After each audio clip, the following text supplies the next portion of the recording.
جب تم رو رو کر کے دعائیں کرتے ہو پھر یہ کہتے ہو میری دعا ہی نہیں قبول ہوتی. مولانا آپ کیجئے, میں تو کب سے کی دعا مانگ رہا ہوں, میری تو دعا ہوتی ہی نہیں, اور آپ کہتے ہیں اللہ تعالیٰ بہت جلدی دعا قبول کرتا ہے.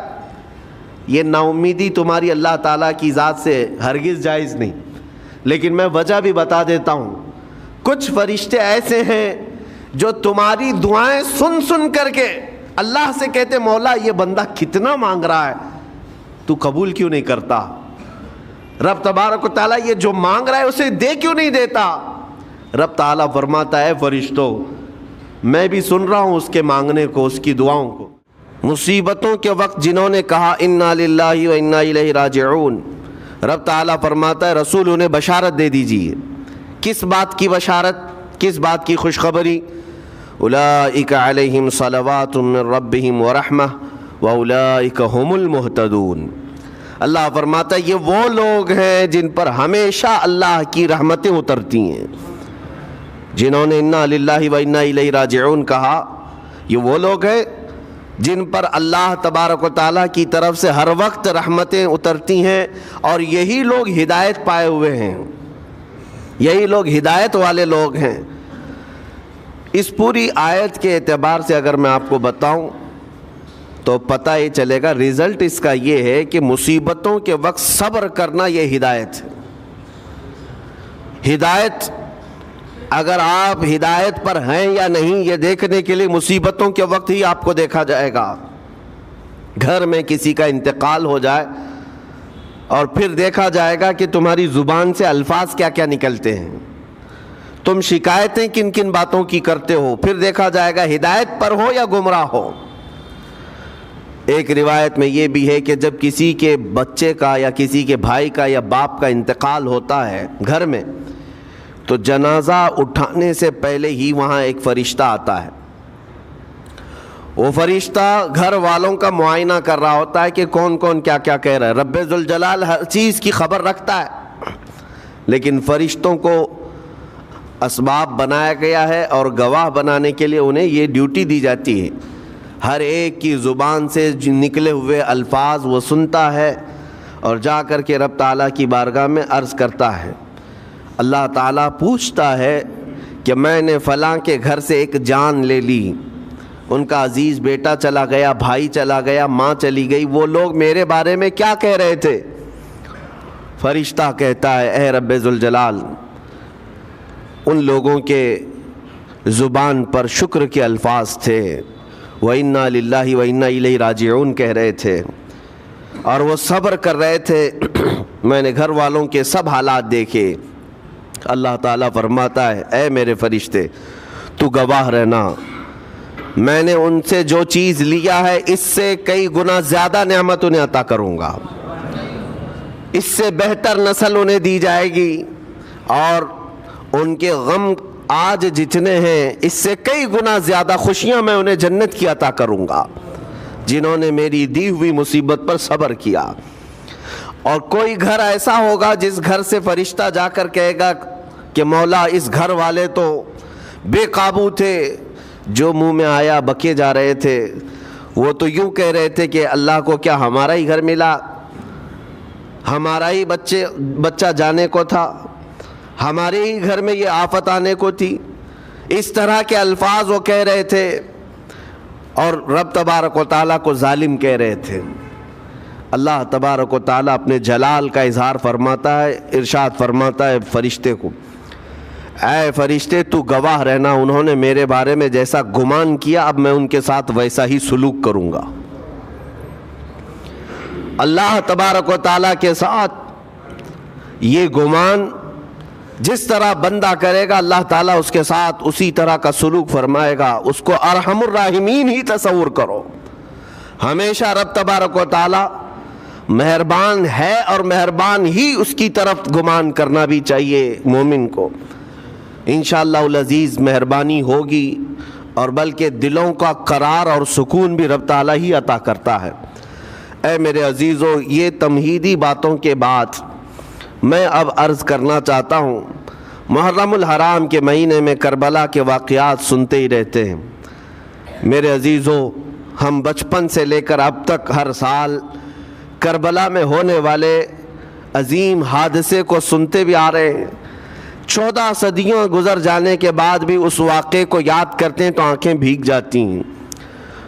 اس میدان میں، وہاں کے ریگزاروں میں رسول کریم صلی اللہ تعالیٰ علیہ وسلم کے اہل بیت کا جو امتحان تھا وہ کتنا سخت تھا، کتنا کٹھن تھا. کسی ایک کے ساتھ کوئی معاملہ ہو جائے تو سمجھ میں آئے. امام عالی مقام سید الشہداء امام حسین رضی اللہ تعالیٰ عنہ کو کتنا بڑا امتحان دینا پڑا ہوگا. ایک نہیں، اپنے خاندان کی 29 لاشیں انہوں نے اٹھائی ایک دن کے اندر، اپنے خاندان کی. پھر دوسرے ان کے اصحاب اور رسول اللہ کے صحابہ بھی اس میں موجود ہیں، اور دوسروں کے بچے بھی اس میں موجود ہیں. کل ملا کر 72 لوگوں کی وہاں پر جانیں گئی ہیں. شہادت کا جام انہوں نے نوش کیا ہے، لیکن ہر گھڑی امام حسین ہر موت کو دیکھتے رہے. آج کبھی تصور کرنا، ہمارے گھر میں کسی ایک فرد کا انتقال ہو جائے تو گھر پورا عجیب سا ہو جاتا ہے، پورے گھر کا سکون غارت ختم ہو جاتا ہے. ہم میں سے کوئی کھانا پینا نہیں چاہتا ہمارے باپ کا انتقال ہو، یا بیٹے کا انتقال ہو، یا بھائی یا ماں کا انتقال ہو. لیکن امام حسین کی وہ بات مجھے یاد آتی ہے جب اپنے جوان بیٹے علی اکبر کی لاش پر گھوڑے دوڑتے ہوئے بھی دیکھ رہے تھے. اپنے سگے بھتیجے امام قاسم کا سر الگ کر دیا تھا یزیدیوں نے، اور اس سر کو اپنی گود میں رکھ کر کے بیٹھے ہوئے تھے. اپنے سگے بھائی حضرت عباس علمبردار کے، ان کے آنکھوں کے سامنے دونوں ہاتھ کاٹے گئے تھے، اور حضرت عباس کے سینے میں نیزہ مار کر کے انہیں گرایا گیا تھا. اتنا ہی نہیں میرے عزیزو، امام حسین اس خونی منظر کو اپنی آنکھوں سے دیکھیں جب 6 ماہ کے علی اصغر کو لے کر پانی طلب کرنے گئے تھے تو یزیدیوں نے گلے پر تیر ایسا لگایا تھا کہ خون کا فوارہ مولا حسین کے چہرے پر آ کر لگ گیا. پورے کربلا کے واقعات پڑھنے کے بعد میں نے محسوس کیا، اتنے پورے واقعے گزر جانے کے بعد بھی ایک چیز کربلا میں نہیں ہوئی. باقی سب آفتیں آئی ہیں، ایک چیز نہیں ہوئی. وہ کیا ہے؟ امام حسین کے زبان سے کوئی شکایت نہیں ہوئی، کوئی شکوہ نہیں تھا.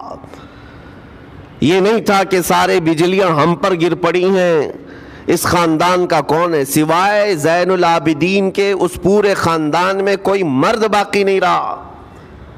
پورے خاندان کے بچوں کو، ان کے بڑے مردوں کو، سب کو وہاں پر شہید کر دیا گیا تھا. میں عرض تو کر رہا ہوں، ایک خاندان کے 29 لوگوں کی لاشیں میدان میں پڑی ہوں. وہ کیسا منظر ہے؟ ایک تو میں امام حسین کے صبر کو دیکھتا ہوں. اللہ تعالیٰ نے فرمایا آیت کریمہ میں کہ ہم تمہیں آزمائیں گے، آزمائش کریں گے، کچھ جانیں لے کر کے. لیکن میں سمجھتا ہوں اتنی بڑی آزمائش کہ ایک ہی دن میں ایک ہی خاندان سے 29 لوگوں کی جانیں گئی ہو، اس سے بڑی آزمائش ہوگی؟ یہ کتنی بڑی آزمائش ہے اور کتنا بڑا امتحان ہے. اب یہ بھی میں آپ کو بتا دوں کہ کس کے ساتھ کیسی آزمائش ہوتی ہے، کس کے ساتھ کیسا امتحان ہوتا ہے. آپ کو سردی بخار دے کر کے آزمایا جاتا ہے، کسی اور کو کچھ اور بیماریاں دے کر، یا کسی اور کو کسی اور مصیبت کے ذریعے سے. لیکن یہ آزمائش کی جو کیٹیگری ہے وہ کیسے طے ہوتی ہے پتہ ہوں؟ میرے آقا صلی اللہ تعالیٰ علیہ وسلم نے فرمایا جس کا ایمان جتنا بلند ہوگا ویسی ہی آزمائش آئے گی. یہ کربلا کے امتحانات سے یہ بات تو ثابت ہوتی ہے کہ امام حسین کے ایمان کا درجہ کیا رہا ہوگا، ان کے ایمان کا مقام کیا رہا ہوگا. اس ایمان کی بلندی کے اعتبار سے ان پر آزمائش آئی. اسی لیے تو بزرگوں نے فرمایا کہ ہم میں سے کوئی بھی امام حسین کے صبر کو نہیں پہنچ سکتا. استقامت اور صبر یہ 2 چیزیں ایسی ہیں اچھے اچھے لوگوں کے پیر ڈگمگا جاتے ہیں. استقامت کا مطلب ہے ڈٹے ہوئے رہنا حق پر، اور یہ سب کو نہیں مل پاتا، یہ خصوصیت سب کو حاصل نہیں ہوتی. ایک امام حسین کی وہاں پر ہم نے استقامت دیکھی اور ان کا صبر دیکھا. دوسرے سب سے بڑا صبر جو ہم نے دیکھا ہے وہ سیدہ زینب رضی اللہ تعالیٰ عنہا کا. وہ خاتون امام حسین کی سگی بہن ہیں، سیدہ فاطمۃ الزہرا کی بیٹی ہیں، حیدر کرار کی نور نظر میرے آقا صلی اللہ علیہ وسلم کی گود میں کھیلی ہوئی ہیں. سیدہ زینب سلام اللہ علیہا جب وہ کربلا کے میدان میں موجود تھیں، ان کی عمر مبارک بھی تقریباً 55 سال کے قریب تھی. 55 سال کی اگر خاتون میدان میں یہ تمام خونی مناظر دیکھ رہی ہو، ہماری عورتوں کو آپ جانتے ہیں کہ ایک چھوٹی سی مصیبت پر واویلا مچاتی ہیں. اور سیدہ زینب وہ ہیں جن کے خود سگے شہزادے عون اور محمد ان کی آنکھوں کے سامنے مارے گئے تھے اور ٹکڑے کیے گئے تھے. سیدہ زینب سلام اللہ علیہا اس پر بھی خاموش رہی. لیکن اندازہ کرو جب سارے شہید ہو گئے تھے، امام حسین اپنے خیمے سے نکلنے کو تھے، جب کربلا کے میدان میں خود گھوڑے پر سوار ہونے کو تھے، جانتے ہیں یہ منظر کیسا رہا ہوگا. عورتیں تو ماتم کرتی ہیں ایسے حالات میں، لیکن وہ اہل بیت کی عورتیں تھیں. سیدہ زینب خود کھڑی ہوئیں اور اپنے خیمے میں امام حسین کو لے گئیں. ایک صندوق تھا پرانا، اس کو کھول کر کے اس میں سے ایک جبہ نکالا اور کہا میری ماں نے مجھے یہ وصیت کی تھی کہ جب حسین میدان میں اترنے کی اس کی باری آئے تو اس دن ہو سکتا ہے وہ مجھے یاد کرے. زینب اگر تو اس دن باقی رہے، تو اس دن زندہ رہے تو اپنے ہاتھوں سے یہ حسین کو جبہ پہنانا. سیدہ زینب سلام اللہ علیہا انہوں نے خود اپنے ہاتھوں سے امام حسین کو یہ لباس پہنایا. کیا اس مقام پر کوئی اتنی طاقت رکھتا ہے کہ پورا گھر لٹ گیا ہو اور اپنے سگے بھائی کو جبہ پہنا کر کسی شادی میں نہیں، پھر جنگ کے میدان میں اتار رہے ہو؟ اس خاتون کے استقامت پر لاکھوں سلام. سیدہ زینب سلام اللہ علیہا وہ معمولی خاتون نہیں ہے، صبر کا پہاڑ تھیں.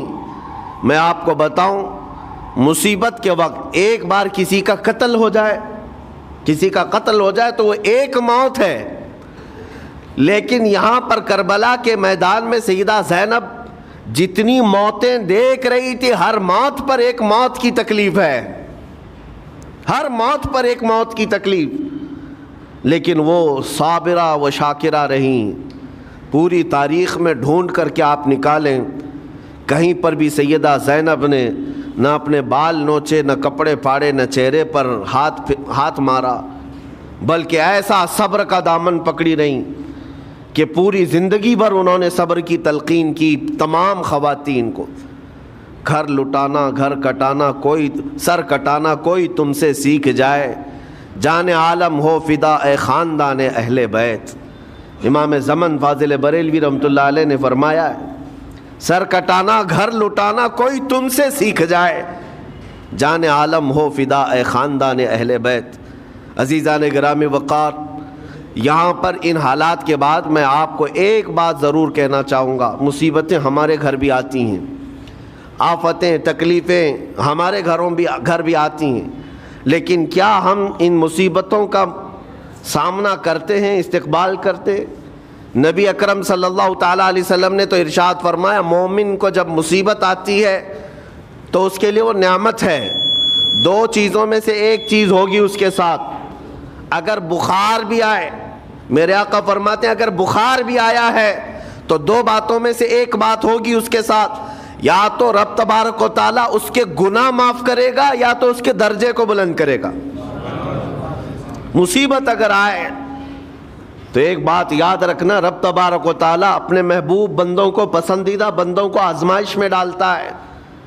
ورنہ جو لوگ یہ سمجھتے ہیں کبھی طبیعت خراب ہی نہیں ہونا چاہیے تو فرعون بن جاتے ہیں. ایسے لوگ، فرعون کو 90 سال تک نہ کبھی سردی آئی نہ بخار، کبھی کوئی بیماری نہیں.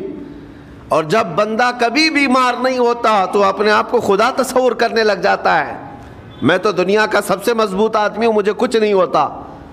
لیکن مصیبتیں دے کر کے رب تبارک و تعالیٰ تمہیں تمہاری حقیقت بھی بتاتا ہے، اور انسان کو انسان کی لمٹ میں رہنا سکھایا جاتا ہے. تمہاری حیثیت صرف اتنی ہے کہ اگر نس رک گئی، دل کی دھڑکنیں ایک آن کے لیے اگر رک گئی تو سب ختم ہے۔ اس لیے تمہیں رب تبارک و تعالیٰ کے حضور جانا ہی ہے تو صبر بھی سیکھو اور شکر بھی سیکھو۔ آج مصیبتیں اور آفتیں آتی ہیں تو واویلا کرنے والوں کے لیے میرا میسج ہے، اللہ تبارک و تعالیٰ تمہاری ہر بات کو دیکھ رہا ہے۔ تمہارے چیخنے سے، چلانے سے، تمہاری شکایت کرنے سے گئے ہوئے آدمی کی جان واپس تو نہیں آنی ہے۔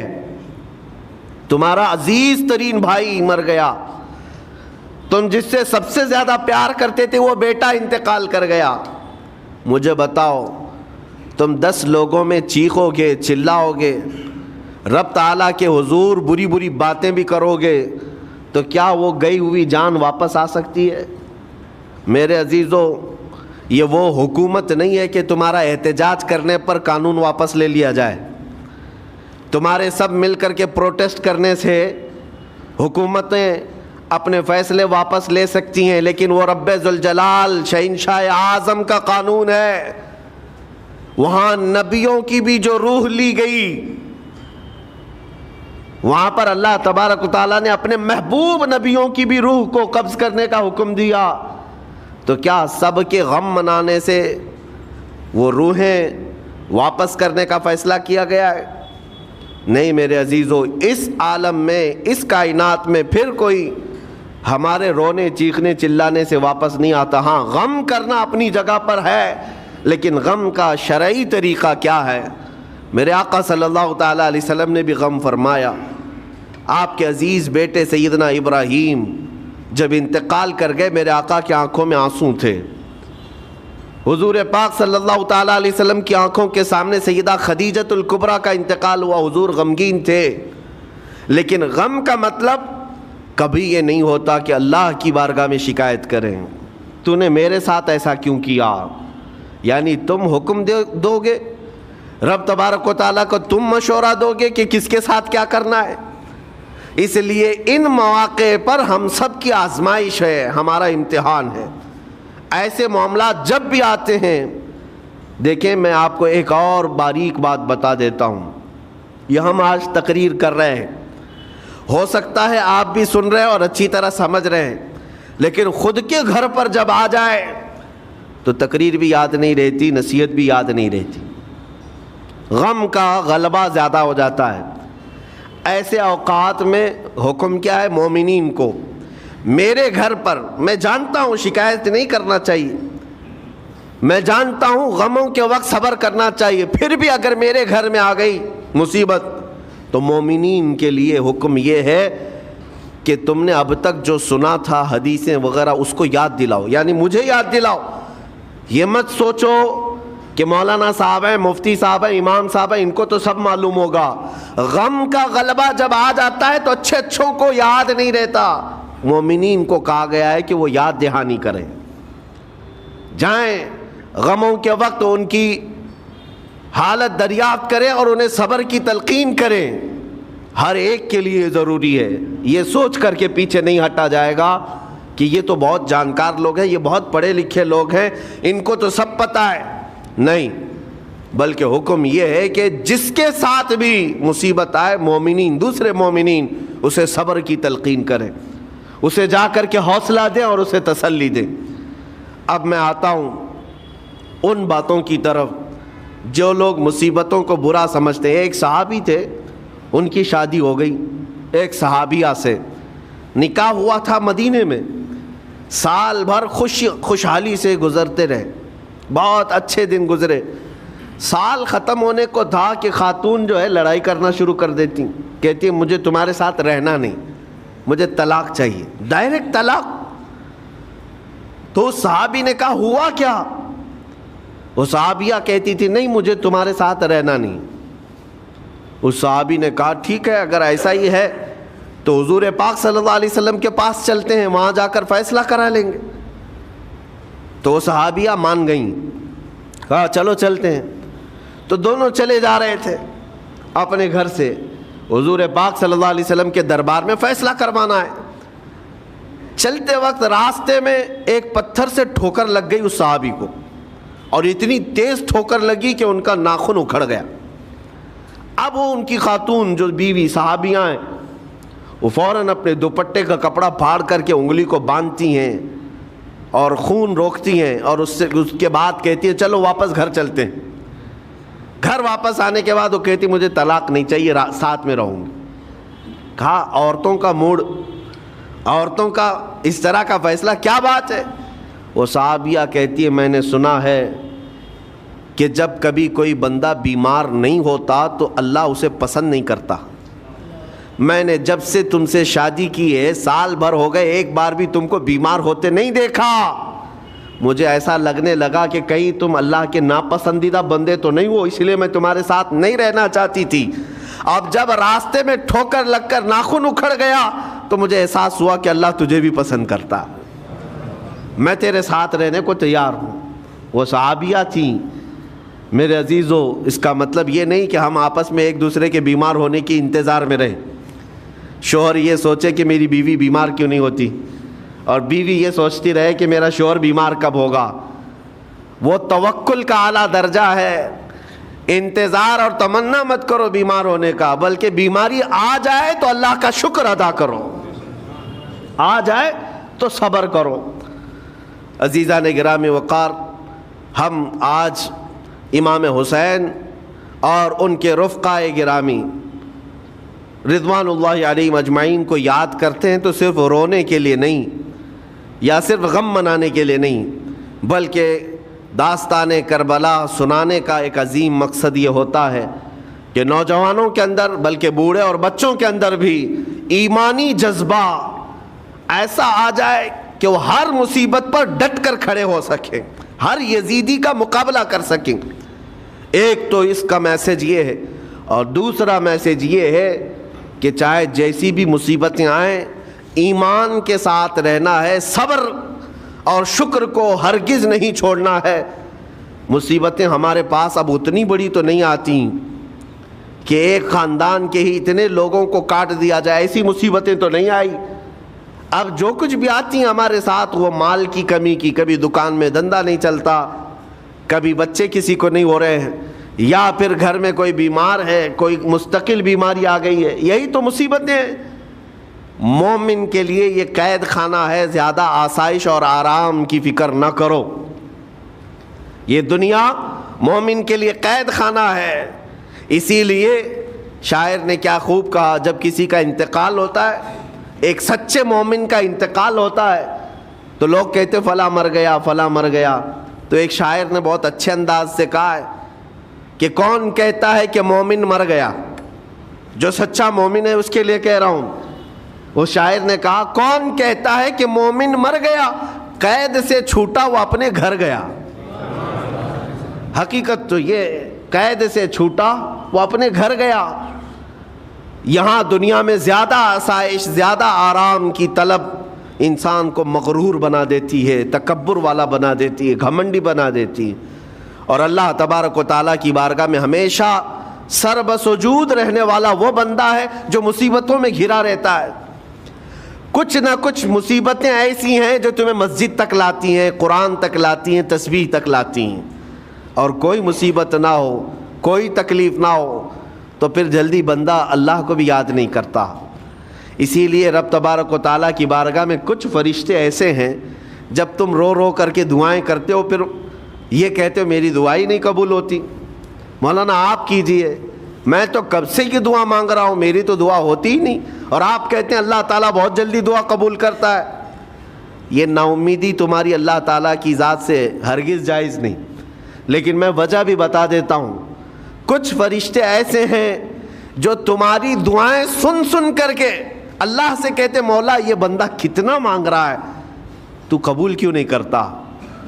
رب تبارک و تعالیٰ یہ جو مانگ رہا ہے اسے دے کیوں نہیں دیتا؟ رب تعالیٰ فرماتا ہے فرشتوں میں بھی سن رہا ہوں اس کے مانگنے کو، اس کی دعاؤں کو، اگر میں ابھی اس کو دے دوں تو وہ مانگنا بند کر دے گا، اور اس کا مانگنا مجھے اچھا لگتا ہے، جب تک وہ مانگتا رہے گا میں اسے پسند کرتا رہوں گا۔ ایک وجہ یہ بھی ہوتی ہے تم مایوس ہو کر کے چھوڑ دیتے ہو کہ اب کیا دعا کرنا، اتنے دنوں سے کر ہی رہا تھا کچھ نہیں ہوتا، اگر تمہاری دعاؤں کا اثر جلدی نظر نہیں آتا تو رحمان تمہاری دعائیں سن رہا ہے اور وہ تمہاری دعائیں پسند بھی کر رہا ہے۔ میرے عزیزو، یہ تمام حالات میں آپ اللہ تبارک و تعالیٰ کی بارگاہ میں کثرت سے دعا ہی کریں اور مانگا ہی کریں جب مصیبتیں آئیں۔ آج کے حالات بھی ہماری آزمائش کے حالات ہیں۔ آج کا جو دور ہے وہ بھی ایک یزیدی دور ہے۔ یہاں پر جگہ جگہ جو مسلمانوں کے ساتھ حالات ہیں، یہ ہمارے لیے آزمائش کا دور ہے، بہت بڑا امتحان چل رہا ہے۔ ان حالات میں مسلمانوں کو چاہیے وہ اپنے ایمان کے ساتھ ڈٹے رہیں، استقامت۔ مولا حسین کے سبق کو پڑھیں، اس وقت تو ان کی گردنوں پر تلواریں تھیں، ان کے بچوں کے سینے چھدے ہوئے تھے تیروں سے، لیکن وہ ڈٹے ہوئے تھے میرے مصطفیٰ کی شریعت پر۔ آج ابھی تمہارے سینوں پر بندوق کی گولیاں نہیں لگائی گئیں، ابھی تمہارے اوپر اتنی بڑی مصیبتیں نہیں آئیں، لیکن میں پھر بھی دیکھتا ہوں نوجوانوں کو کہ کوئی مصیبت نہ آنے کے باوجود بھی تم اسلام کے ساتھ کھلواڑ کر رہے ہو۔ میرے آقا کی سنتوں کو پیٹ پیچھے پھینک کر کے تم تو بازاروں کی زینت بننا پسند کرتے ہو۔ اکثر لوگوں کو ہم نے دیکھا آج مجرے کرنے والوں کی کثرت یہ ہمارے نوجوان بچوں کی ہے۔ یہ اپنے جسموں کی نمائش کرنا اس کو فیشن سمجھتے نہیں۔ میرے عزیزو، امت مصطفیٰ اور وہ بھی امام حسن اور امام حسین کے غلام اس مردار دنیا پر کبھی بھی اپنی حکومت نہیں چاہتے، اس مردار دنیا کے وہ کبھی خواہش مند نہیں ہوتے۔ لیکن جن نوجوانوں کو آج ہم ان خواہشات کی پیروی کرتے ہوئے دیکھ رہے، افسوس ہوتا ہے، افسوس ہوتا ہے۔ آج کے حالات میں تم بھی سنبھل جاؤ، کیونکہ ایک بہت بڑی جنریشن تمہارے پیچھے ہے اور وہ تمہیں دیکھ کر کے نقل کرے گی۔ اگر آج تمہارا راستہ بگڑ گیا تو یہ جو چھوٹے بچے ہیں وہ بگڑے ہوئے راستے کو ہی اسلام سمجھنے لگ جائیں گے، وہ اسی بگڑے ہوئے راستے کو ہی صحیح راستہ سمجھ بیٹھیں گے۔ اسی لیے آج نوجوانوں کی کثرت میرے آقا صلی اللہ تعالیٰ علیہ وسلم کے عاشقوں کی ہونا چاہیے، اور ان سخت ترین حالات کا مقابلہ باڈی بلڈر نہیں کر سکتا۔ میں آپ کو بتا دوں، ان ظالم یزیدیوں کا مقابلہ کاجو بادام کھانے والا نہیں کر سکتا۔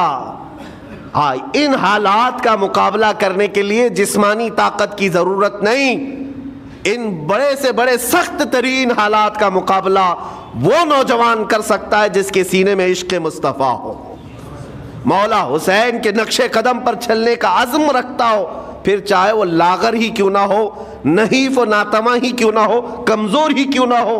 لیکن ہم نے دیکھا ہے تاریخ میں کمزور بھی ہے، اگر جسمانی اعتبار سے عشق رسول کی دولت سینے پر رکھتا ہے تو دنیا میں وہ کھلبلی مچا دیتا ہے، اور کفار و مشرکین کے خیموں میں اس کی ہیبت طاری رہتی ہے۔ ہم نے اور تاریخ پڑھی ہے۔ آخری بات عرض کرتا ہوں، امام اہل سنت فاضل بریلوی امام احمد رضا خان نور اللہ مرقدہ، اعلیٰ حضرت کو کون نہیں جانتا آج کے زمانے میں؟ ذرا ان کی سیرت اٹھا کر کے پڑھنا اور پھر یہ بھی دیکھنا کہ جسمانی طاقت ان کی کیسی تھی، جسمانی ساخت کیا وہ چلتے تو لہیم شہیم تھے، اونچے چوڑے اور سینہ بھرا ہوا کہ لوگ صرف جسم کو دیکھ کر کے ڈر جائیں؟ نہیں، اعلیٰ حضرت فاضل بریلوی رضی اللہ تعالیٰ عنہ اس طرح جسمانی بہت اونچی چوڑی صلاحیت کے نہیں تھے، بلکہ بہت ہی ہلکا جسم رکھتے تھے، ہلکا جسم، دبلے پتلے تھے، لیکن جب اپنے حجرے میں بیٹھ کر کے قلم چلاتے تھے تو دنیا کے کونے کونوں میں ان کی گونج ہوتی تھی، اور بڑے بڑے قلعوں میں جو ہے زلزلہ آ جاتا تھا۔ اور سرکار غوث پاک رضی اللہ تعالیٰ عنہ کو کون نہیں جانتا؟ غوث پاک کا حال تو یہ تھا، جسمانی اعتبار سے آپ کی گردن کی ہڈیاں بھی دکھتی تھیں، اتنے دبلے تھے، اور کثرت عبادت کی وجہ سے، کثرت مجاہدات کی وجہ سے آپ کا جسم بہت ہی کمزور تھا۔ بلکہ ایک وقت کا واقعہ بھی ہے کہ آپ چلتے چلتے غش کھا کر گر گئے، چکر آ کر گر گئے۔ جسمانی اعتبار سے اکثر تو آپ پتے کھا کر کے رہے، کھانا بھی نہیں کھایا 40 سال تک، تو جسمانی اعتبار سے کمزور ہونا کوئی معنی نہیں رکھتا۔ لیکن دنیا یہ بھی جانتی ہے، گردن کی ہڈیاں ہی کیوں نہ دکھتی ہوں، ہاتھ و پیر کی ہڈیاں ہی کیوں نہ دکھتی ہوں غوث پاک کی، لیکن روحانی طاقت کا حال یہ ہے کہ کسی قبر کو ٹھوکر لگا دے تو مردہ زندہ ہو جائے۔ اس طاقت کو میں آج آپ کے سامنے کہنے کی بات کر رہا ہوں۔ عشق مصطفیٰ سینے میں ہو اور سچی عقیدت و محبت حسنین کریمین سے رکھتا ہو، اور پھر اپنے طریقے بدل لے تو بڑے جسم اور ڈیل ڈول بنانے کی ضرورت بھی نہیں آئے گی۔ مولا کریم تمہارا رعب خود ہی دشمنوں کے دلوں پر ڈالتا ہے۔ اللہ تبارک و تعالی ہم سب کو آئی ہوئی مصیبتوں کا ڈٹ کر مقابلہ کرنے کی توفیق عطا فرمائے، ہم سب کو استقامت عطا فرمائے اور صبر عطا فرمائے اور شکر عطا فرمائے، اور قیامت کے دن مولا تعالی ہم سب کو امام حسین کے ساتھ حشر عطا فرمائے۔ میرے آقا صلی اللہ تعالی علیہ وسلم کے جھنڈے تلے ہم سب کو جمع فرمائے۔ ہمارے ان نوجوان بچوں کو جو راہ راست سے ہٹے، مولا حسین اعظم کے راستے پر ان کو چلنے کی توفیق عطا فرما۔ قیامت تک ہماری نسلوں کو مولا عاشقان مصطفیٰ میں پیدا فرما، ہماری اولاد کو بدعقیدہ گمراہ ہونے سے ہمیشہ محفوظ فرما۔ وآخر دعوانا ان الحمد للہ رب العالمین۔ سلام۔